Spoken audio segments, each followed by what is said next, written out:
been exacerbated by loss of livestock, which forms the mainstay of pastoralist economic livelihoods, and massive growth failure, which weakened the foundations of farming economies.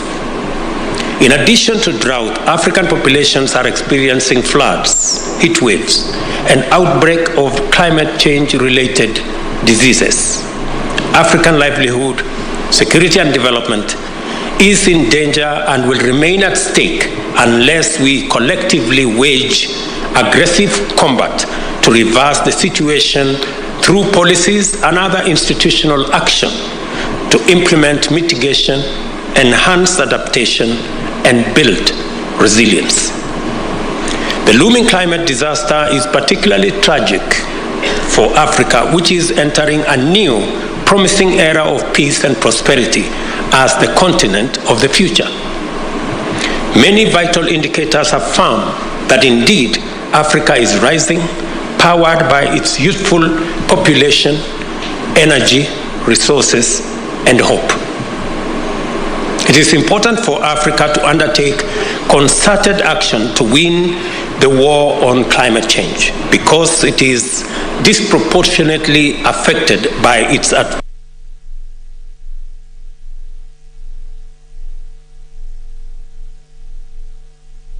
institute structural change.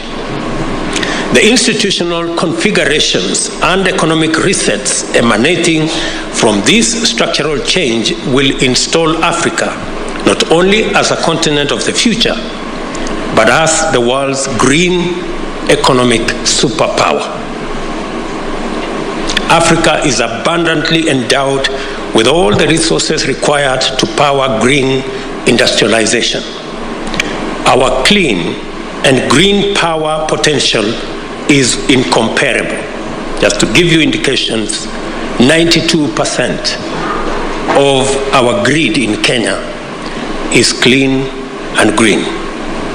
It is the case in many other African countries, and the potential to make it the case in many African nations is real and is possible. Our clean and green power potential, as I said, is immense. Hydro, geothermal, wind, and solar power potential is super abundant. The mineral resources needed for green energy technology also exists plentifully in our continent. We are the world's youngest continent with a mean age of 25 and growing younger every year. Our people constitute a 3 billion strong market and a pool of skilled, motivated, and capable workforce. Future global sustainability will depend on a robust engagement with Africa in many fundamental ways. The world knows this, and African institutions and stakeholders must be ready for this engagement. And that is why this symposium is very important. I am very proud of the firm commitment demonstrated by the African Union in this matter. At COP27, which was held last November in Sharm el-Sheikh in Egypt, Africa's voice was clear. The development path taken by the world's economic and industrial powers is unsustainable and prejudicial to Africa and the global South. Climate change has brought home that fact in sobering detail.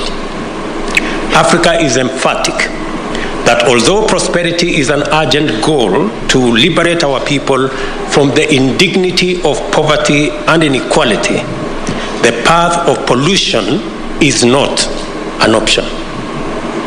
The African Union prefers a more ecologically responsible industrialization, one that promotes multi-sectoral climate resilience in agriculture and food systems, water resources, energy, transport and infrastructure, among others. We also insist, quite firmly, that international development financing must be more appropriate for the needs of our existential moment in terms of how much resources is accessible, affordable, and adequate. In February, I was encouraged to witness the impressive level of activity accomplished by African group of negotiators, especially at COP27, as well as the various African climate change initiatives.